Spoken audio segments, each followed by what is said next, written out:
Welcome to Discussions with the Writer Fred, right here at Black Video News in San Antonio, Texas. Today we're going to have a very, very important show about the election coming up on November 3rd, and also we're voting right now here in the state of Texas. I have two special guests who are part of the organization Power of One, which monitors the whole electoral process, and they're going to talk about what's on the ballot today. But before we do that, let me make a statement here, if you don't mind. The Republican Party has been trying for a long time to convince black people that their public policies are better for black people than the Democratic Party, but they haven't succeeded. So what do? They're taking a different alternative approach. One, they're trying to convince us that the Democratic Party is the racist party. And what they do is they go all the way back to 1865 and they tell you Lincoln freed the slaves and it was the Republican Party. But there's one thing you should know. Frederick Douglass and Sojourner Truth had a meeting with Lincoln and suggested that, well, once slavery is over, freedom's good. But what about equality? And Lincoln refused to discuss that. He said, this is a white person's country and it always will be a white person's country. And he didn't want to address the issue of equality. And so you need to know, freedom without equality is not freedom at all. So don't buy into that myth. The other thing they're doing is they're sending out these so-called poll watchers to challenge black folks at the polls. My brothers and sisters, since I'm on Black Video News, I won't cuss, but if they approach you, tell them to go to you know where. They have no right to challenge your right to vote. You don't even have to respond to them. And it's a method of intimidation, and it really angers me when they always think they can intimidate us so easily. Well, I'd like to say to those folks, if anyone listen, this is not 1920, this is 2020, and that's not going to work with us. So, saying that, let me get on to my show, and let's discuss what's on the ballot here in San Antonio, Texas. Okay, back with you here at Discussions with the Writer Fred, and my guests are here with me now. And so, like I mentioned earlier, we're going to discuss today what is on the ballot. And I have two guests. I have Professor Margaret Richardson, a member of the Power of One, and I have my frat brother, Gordon Benjamin, also a member of the Power of One. And I have to say these individuals have done a stellar job in getting the information out to the community about what to expect on the ballot, and also all the maneuvering and things that the governor's trying to do with taking out ballot boxes. And I understand that the state court judge just ruled that he's got to put the ballot boxes back in, which is a plus for us. So we're going to start today and talk about the individual offices and who's running for these offices. And we're going to start with the federal offices first, which will be, in this case, the President, United States Senator race, and the House of Representatives. Mm-hmm. So, Professor Richardson, you want to get started? Yes, sir. Thank you for the invitation. Our first seat that we're going to be going over is President and Vice President. Due to an amendment in 1917 added to the U.S. Constitution, the President and Vice President, when they receive the nominations from the parties, they run together as a ticket. So what we have is the ticket for the Republican Party, currently the incumbent Donald Trump and his Vice President Mike Pence. The Democrat nominee, former Vice President Joe Biden, and U.S. Senator Kamala Harris from California. We also have representation from the Libertarian and Green Party. So the Libertarian ticket is Joe Jorgensen with Jeremy Spike Cohen. And for the Green Party, Howie Hawkins and Angela Walker. Okay, a quick question. Mm-hmm. Is it because he's the incumbent that his name was put at the top? It's possible, because if you look at the number of the seats there, you have some of the incumbents that are at the top. It could be the luck of the draw when they draw they draw strings of who is going to go first on this particular ballot, because when in Texas, it could be because we have a governor and a secretary of state that are all Republican, that all the Republicans are listed at the top, regardless whether they're the incumbent or not. Okay, go ahead. You just wanted to get to that, right? Yes. Mm-hmm. Anything I Yes. could do to point out the devious nature of this so-called impeach. Well, he is an impeached president. I want to do it. Yes, sir. Okay, go ahead. Something else I want to make sure that we talk about is also when it comes to write-in for the ballot for the office of president and then a couple more offices, we have an opportunity to do write-in candidates. So we have several write-in candidates that are also offered on this particular ballot. So for this, we also have a number of names that don't show up on the ballot itself, but you will have that information when you go to actually place your vote at the polling center.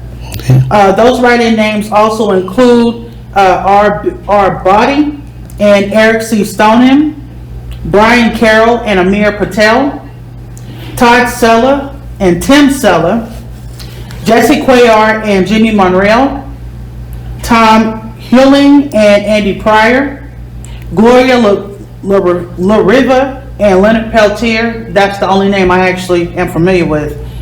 Abram Loeb and Jennifer Jarela, Robert Morrow and Ann Beckett, Casey Wells and Rachel Wells, and those are the ones that you can write in for president if you don't wish to vote for any of those that are already on the ballot. Okay.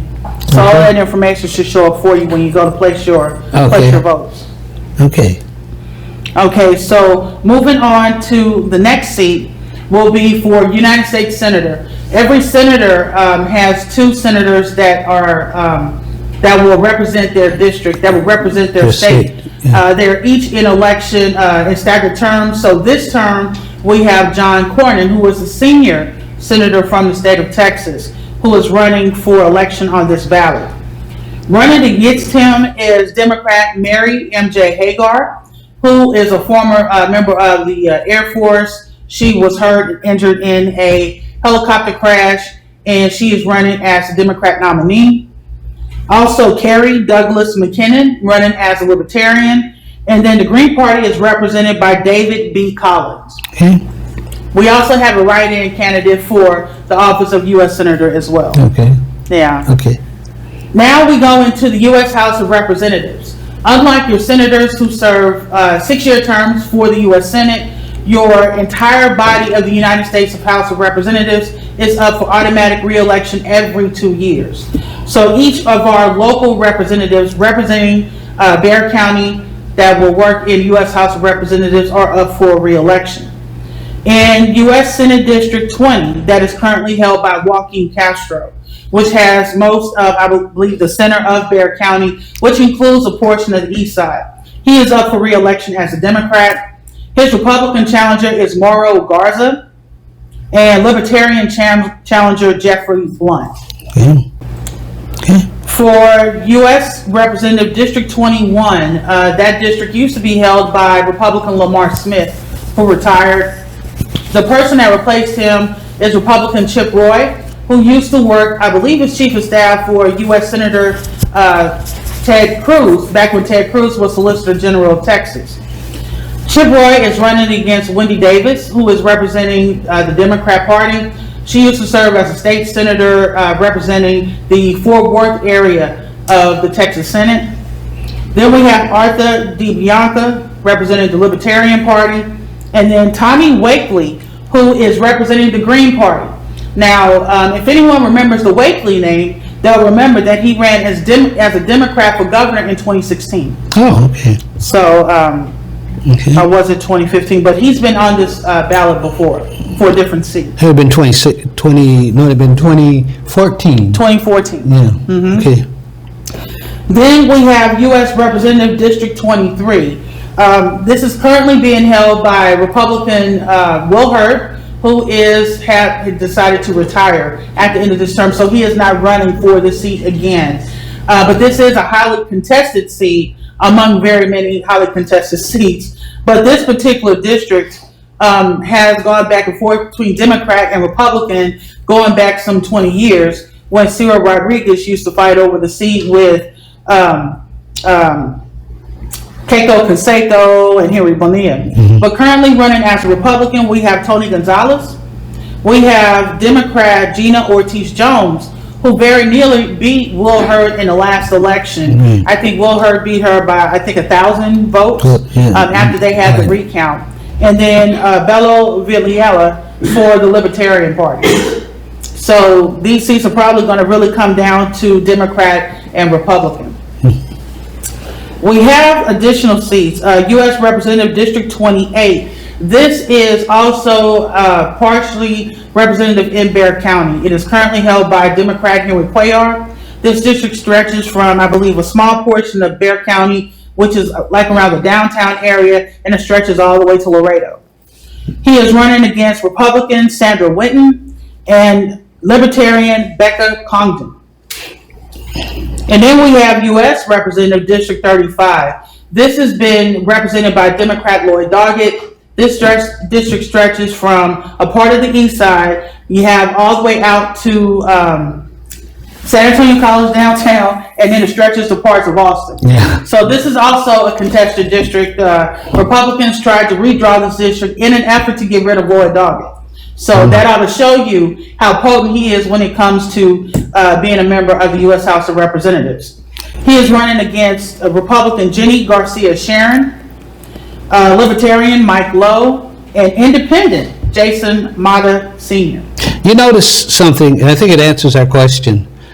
Every office seat, the first name is a Republican. Mm-hmm. So that tells you something. Mm-hmm.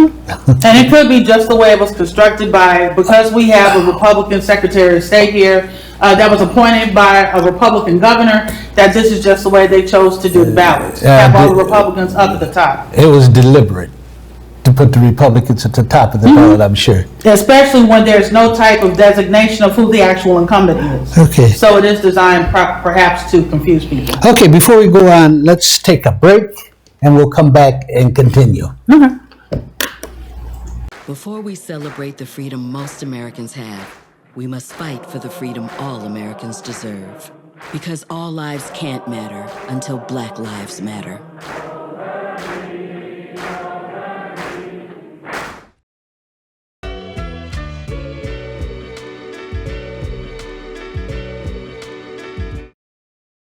I work out every day. COVID won't kill me. I'm 24. COVID won't kill me. I have antibodies. COVID won't kill me. It's been a long week. COVID won't kill me. I'm 25. COVID won't kill me. I'm partying outside. COVID won't kill me. I don't need to wear a mask around my friends. COVID won't kill me. I'm 23. COVID won't kill me. If I haven't gotten it yet, COVID won't kill me. I'm young. COVID won't kill me. Famous last words. Don't let them be yours. Socially distance. Mask up, America.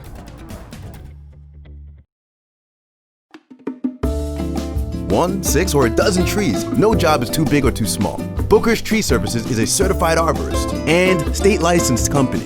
On the ground or in the air, we are here to take care of all your tree needs, from stump grinding, tree pruning, tree trimming, tree removal, and much more. Call the professionals to help manage your commercial or residential needs. Don't let your trees make you nervous. Call for a free estimate today at Booker Tree Service, 210-657-8085.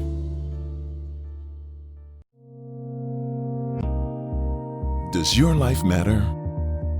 Education, health, and finance can determine your future and explain your past. Pick up the latest edition of Black Life Texas Magazine, a monthly outlook on life with an African American focus. Life is what you make it, so live it in the black.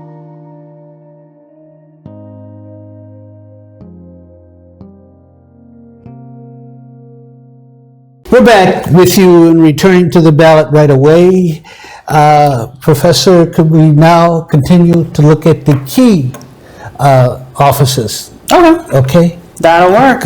Go for it. We're going to pick up with the state ballots now for a railroad commission. That is a 3-member body.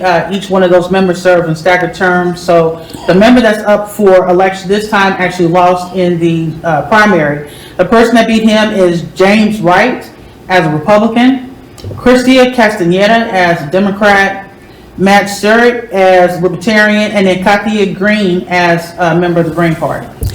Okay. Okay, then you wanted to go to member State Board of Education. Right, yes. Okay, so we have currently in that seat for District 5, which covers mostly the Alston and Bexar County area, is Laney Pop, running as a Republican, Rebecca Bell Mitero, running as a Democrat, and Stephanie Berlin as a Libertarian. Okay. Okay, then we're going to do the state senators that we have on this ballot that are up for election, starting with Senate District 19, which is currently held by Senator Pete Flores, Republican, running against Democrat Roland Gutierrez, who used to be or is currently still a state house member in District 119, who is leaving at the end of this term, and then as a Libertarian, Joanne Valdivia, running as a Libertarian. State Senate District 21, which is held by Senator Judith Zaffirini. This stretches out from parts of Stone Oak all the way out to Laredo. She's running as a Democrat versus Frank Pomeroy, who's running as a Republican. And then Senate District 26, currently held by Democrat Senator Jose Menendez. You know him pretty well, don't you? Yes, sir, I do. I used to work with Senator Jose Menendez. So how you doing, Senator? He represents primarily most of Bexar County with a small portion of the east side. And then he is running against Green Party member Julian Villarreal. Okay, would you like to proceed to state representative? Yes, definitely. Okay, so representing Bexar County, we have a delegation of 9 members here in Bexar County, starting with District 16, which is held by currently Democrat Trey Martinez Fisher, who's running against Republican Robert Lidoff. Representative District 117, currently held by Democrat Dr. Philip Cortez, PhD, currently running against Carlos Antonio Raymond as a Republican, and Tony Quinones as a Libertarian. State Representative District 118, that's currently held by Democrat Leo Pacheco, running against Republican Alan Saylor and Libertarian Eric Jason Vasquez.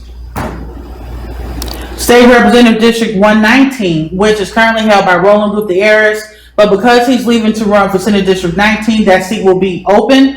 So the people that are running for it is Republican George B. Garza, Democrat Elizabeth Liz Campos, Libertarian Arthur M. Thomas IV, and Green Party member Antonio Padron. So then we come to District 120, where we are on the east side. Who represents us here? District 120 is Representative Barbara Gervin Hawkins, who's running as a Democrat, against Republican Ronald Payne and Libertarian Sean Huckabee. State Representative District 121, as represented by Republican Steve Allison. His opponent is Selena Montoya, running as a Democrat. You know, in that district, I've noticed there's been a lot of advertising. So both those candidates have money, more so than any of the members running for the House. Yes, sir. Yes, sir. And I think a reason for that is that's the district that former House Speaker Joe Strauss used to stay in. Oh, so okay. There's a concerted effort to keep that seat Republican. Yes, sir. So that's why there's a lot of money and TV ads going on in that district. Then you have State Representative District 122, held by Republican Lyle Larson, against Democrat Claire Barnett. And then State Representative District 125, held by Democrat Ray Lopez, who just got out of the hospital with heart surgery, against Libertarian Tony Valdivia. Okay, so you wanted to go to sheriff? Yes. All right, so we have our sheriff that is up for election at this particular time. Sheriff Javier Salazar, running as a Democrat, against Jerry Rickoff as a Republican, and there's also a write-in candidate for the office of sheriff. Okay, is that a more liberal candidate? Basically, they don't really give whether or not they're liberal or conservative or libertarian or Green Party. It's just the name. But I know Salazar's come under a lot of attack from Black Lives Matter and some of the other organizations. Yes. So I thought maybe they may have thrown a candidate in there against him. Not that I know of. Okay. Ordinarily, but something like that happens and they would support a candidate, normally that would be kind of well known. Okay. Can we continue, ma'am, please? Yes, sir. Let's see, the next seat that you wanted to go to was, let's see, Alamo Community College District. Alamo Community College District. That seat, there are several seats that are up for election, particularly with the Alamo Community College Board of Trustees. Some of those seats have been, one in particular that's in a lot of contention. But we have Trustee District 4 that right now has Robert Casillas, Jose Joe Gallegos Jr., Lorraine Polito, and Connie Prado. Those that run for the Board of Trustees don't claim Democrat or any party affiliation. Yeah. But Connie Prado has served on one of the local school boards here. Okay. Then we have Trustee District 9 that is currently held by Joe Jesse Sanchez. Leslie Shashowitz is running against him, as well as Michael John Good. Okay. Now, the one that's up in serious contention is a special election to fill the unexpired term that was caused due to the retirement of longtime serving member Denver McClendon in District 2. So that what they did, from what I understand, is the board appointed someone to fill that seat. Yes.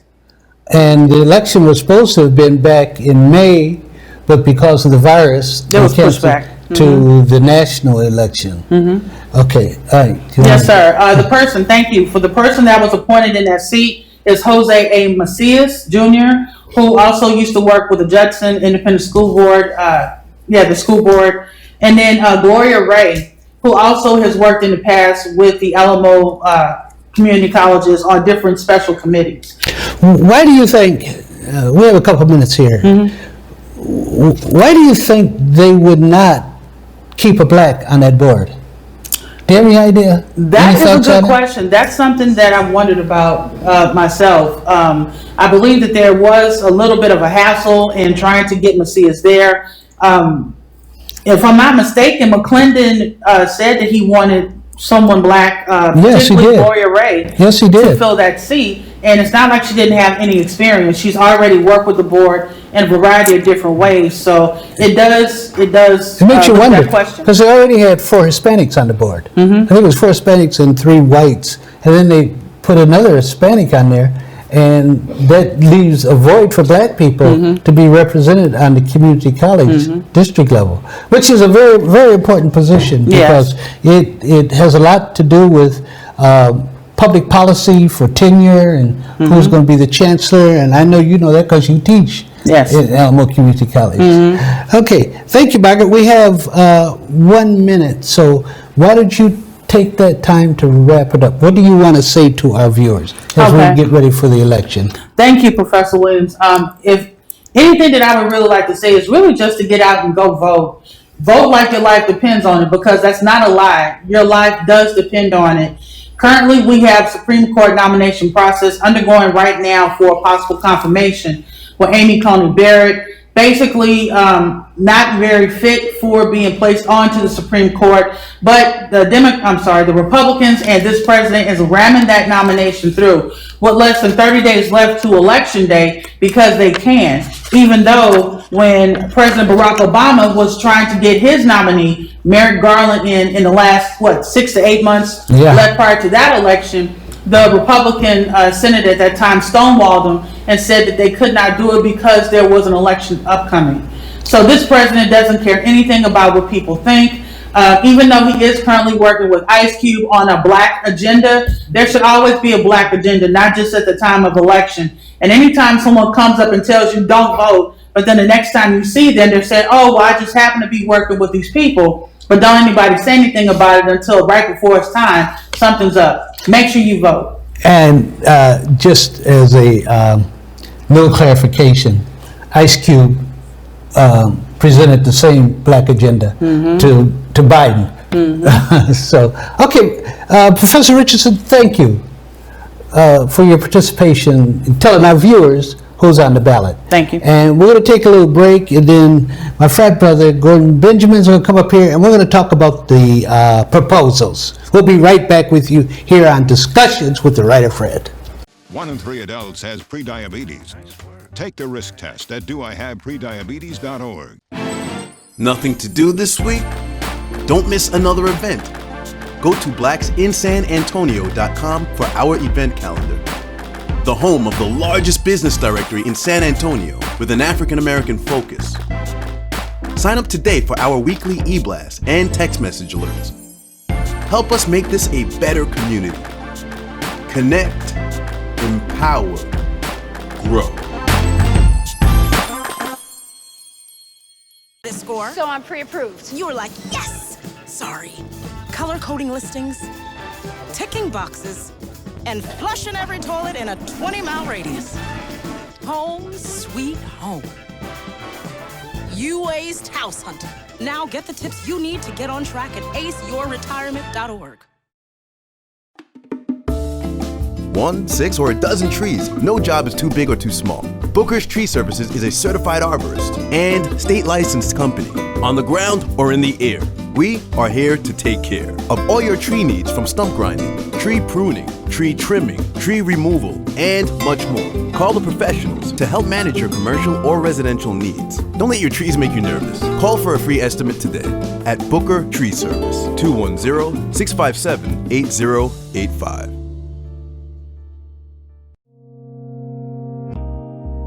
Does your life matter? Education, health, and finance can determine your future and explain your past. Pick up the latest edition of Black Life Texas Magazine, a monthly outlook on life with an African American focus. Life is what you make it, so live it in the black.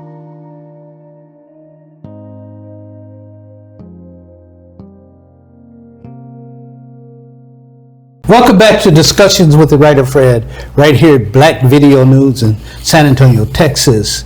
We're going to continue talking about what's on the ballot, and my guest now is my good frat brother, Gordon Benjamin, although he's on me all the time because I'm not active the way I should be. So, but let me say, should do that. Mr. Benjamin is an expert on the electoral process and keeps us informed here in District 2 of what's happening not only during the election year, but off times too. So welcome, my brother, to Discussions with the Writer Fred. And thank you for having me, Professor Williams. I'm pleased to be here, and I'm always thrilled to be in the company of a well-informed audience and a well-informed facilitator. Okay. You bring great perspective to what we need to know about our positions at election time and up to elections. Mm-hmm. Because I've always advocated for people to be informed on the candidates and educated on the issues, or vice versa.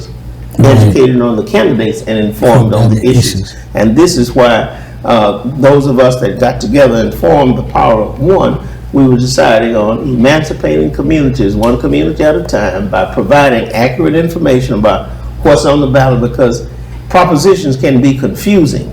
And if no one understands the language in which they were written or the purpose, then they're just not going to show any interest in, oh, I don't want to see that, I don't know what they're talking about, and bypass that, which can eventually, affect the quality of their life, in terms of where this money is coming from and where this money is going to go. Right. And on another upswing, an up note, as of yesterday evening, Bexar County Elections reported over 162,000 people had voted. Hey, that's great. And that's fantastic. The election administrator advertised that this is a 10.6 or 10.8% increase than what it was during the 2016 election. Mm.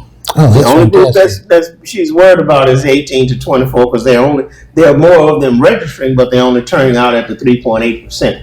And she's encouraged by the fact that older voters, more of them, are also turning out. You have to vote. Okay. And so when you have that experience and you know what it is that you see, you know what it is you're looking for, what you want to do, that's an educated voter. Fantastic. So let's get to the propositions. What is on the ballot? All right, Proposition A is for the city of San Antonio, and it reads a sale and use tax for pre-K4 SA, early childhood education program. And this is to renew the adoption of a sales and use tax at the rate of 1/8 of 1%, for the purpose of continued financing of authorized programs of the San Antonio Early Childhood Education Municipal Development Corporation for a maximum period of 8 years. And I think it's a worthy investment. I do too. And the key is, it's not a tax increase, is it? It's just a reauthorization of the tax that was already there. That was already in place. You hear that, everyone? When people say they're going to increase your taxes, they're not. They're just extending in a new period the tax that's already there. It's been previously approved already by the voters, and that there's nothing in the evidence that suggests that people want to stop doing this, because children are going to be born. Children need to have some kind of a foothold as they approach the educational process. Years ago, in second grade, fourth grade, and every time you show up, then the bars move, and this way we at least have an opportunity to establish a foundation for children to start early to get a good grip on the importance of an education. Now, the Advanced Transportation Special District election, and this is another part of Proposition A, previously created with voter approval by VIA Metropolitan Transit Authority.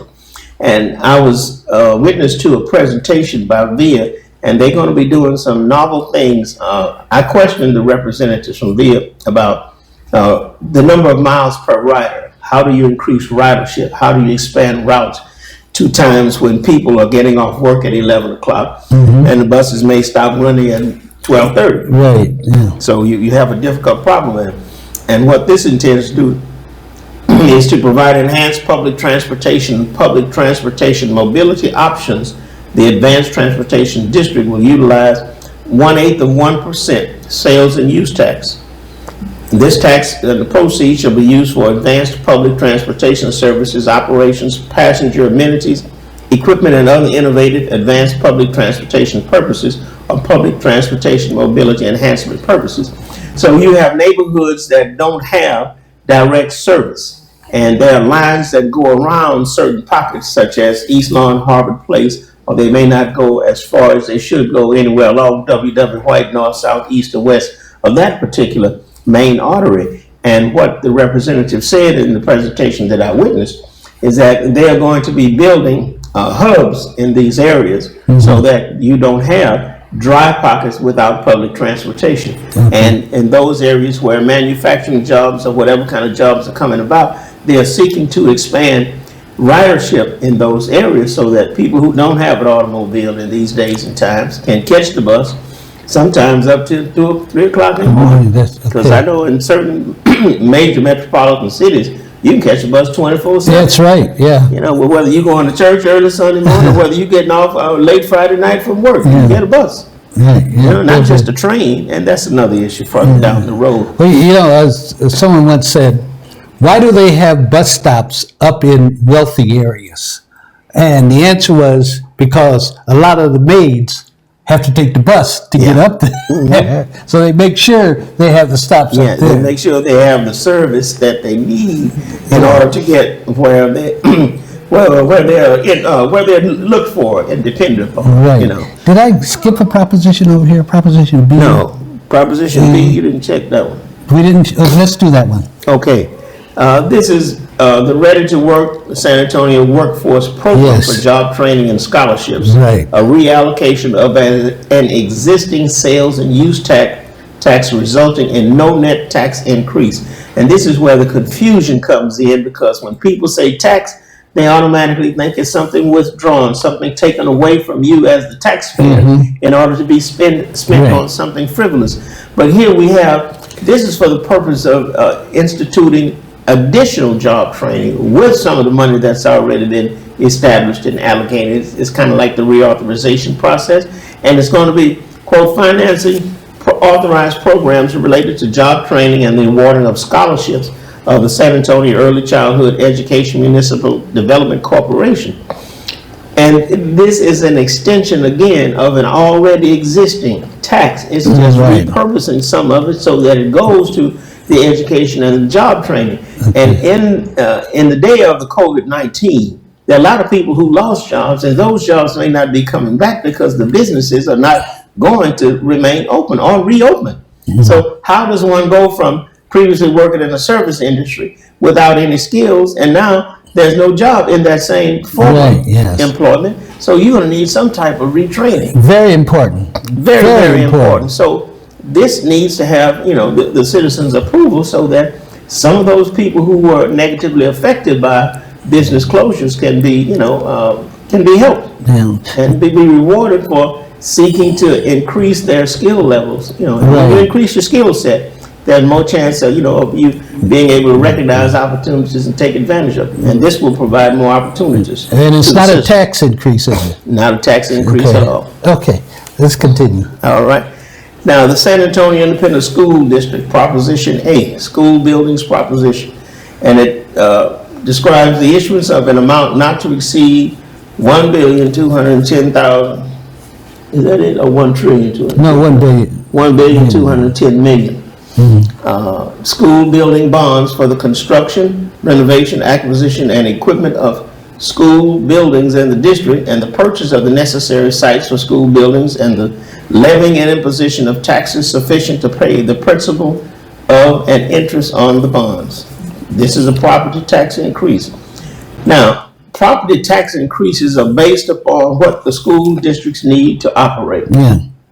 And in certain instances, a citizen's assessed amount is frozen based upon maybe age or disability or something to that effect, homesteads, and certain taxing entities freeze taxes at a certain level. Age 65, it remains a certain thing, disability, veterans, and so forth and so on. But in the interest of improving the quality of life in the community, taxes need to be raised at times, taxes need to be levied. And when the governing bodies levy taxes, it's for the benefit of the people. And everybody's not going to live to 105. That's right. Really. There are children. We might want to, but we're not going to. We may want to. But at the same time, if you are investing in the future, you have to invest in children. And children need to get an education. And everything children learn, they learn from someone who is older than they are. And I speak from experience, because I wouldn't be where I am right now if somebody older than me didn't take an interest in making sure I didn't stutter, learning a second language, and being able to read, write, recite, and commit things to memory. Absolutely. And one of my dad's older sisters, who taught him when he was in high school, was my mentor and my strongest confidant. And she urged me to, just be patient, because when it comes to talking, I wouldn't say nothing. And my mother was like what my daddy described as a screamer. You're not born like that. Well, if you're going to scream, I'm not going to say anything. But at the same time, my aunt said, listen, this is how we're going to do this. I had the run of the kitchen. Didn't have to worry about competing for, breakfast or anything like that. And then at the end of the day, I got $1. And that's why I stress the importance of education and being educated on the candidates and informed on the issues, because then you can make a qualified decision when you go into the ballot box.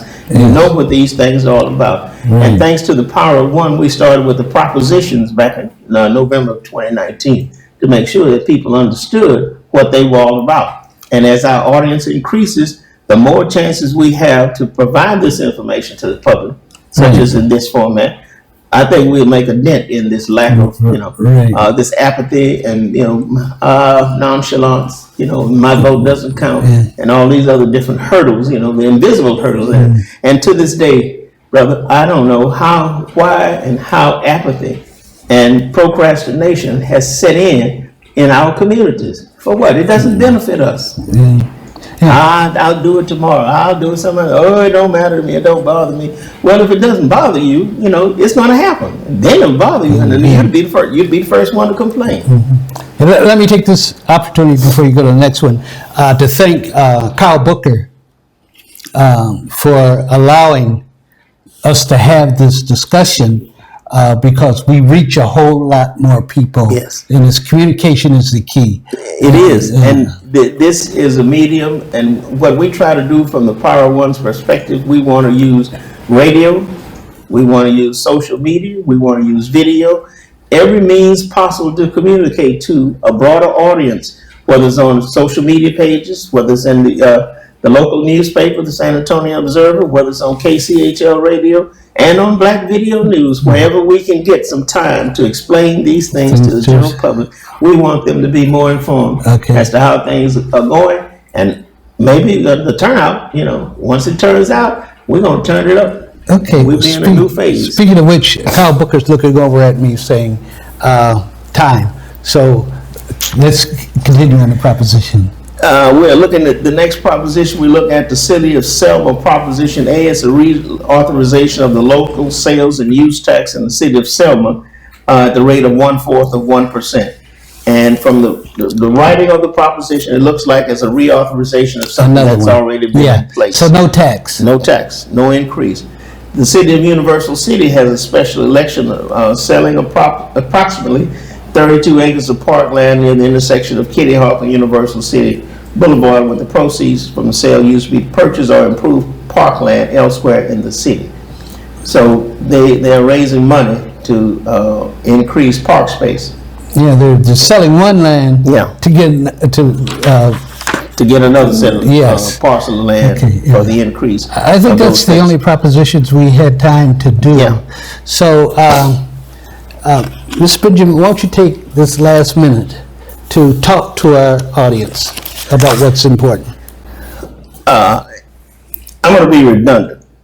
I think it's most important that we understand the importance of education at all levels. And once we learn something, there's nobody that can take that away from you. If you learn how to speak 2 words of German, if you learn how to speak 4 words of Chinese, you don't have to learn the whole language, but you do know 1 or 2 words of that language.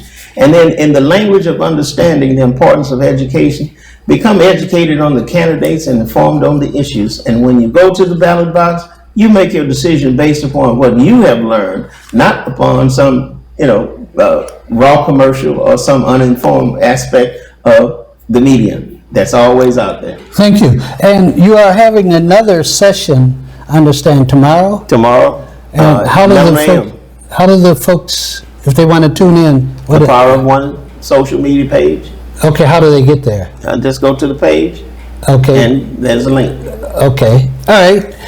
Well, I want to thank you and Professor Richardson for coming in here and sharing this very, very important information with our viewers.